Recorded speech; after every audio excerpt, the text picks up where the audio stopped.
Maymay, Entrata update. Sa IG story ni Miss Chona, sabi niya kay Maymay, I miss you already. See you soon. Love you. Ay miss siya ng mga taga Paris, France, ni Maymay. At post naman ni Maymay sa kanyang Instagram, sabi ni Maymay, I don't know why but this just hit me hard po. The music, the style, the whole vibes. I felt like I was watching this amazing show all by myself.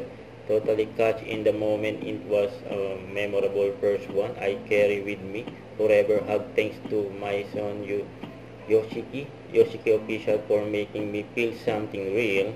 And nag-enjoy si Maymay sa Paris Fashion Week dyan sa Paris.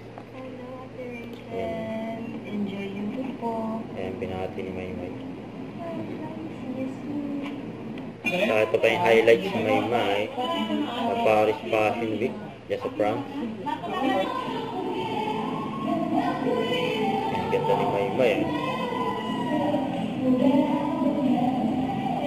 And once in a lifetime yan para may Maymay pag-perform at pag-rampa niya dyan sa Paris Fashion Week.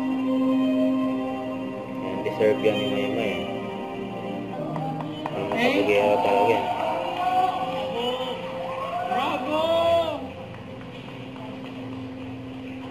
Kay Maymay. Huwag kalimutan mag-subscribe, click ang notification bell for more update. Ito po ang Richard Reaction Vlog. Bye guys, thank you for watching.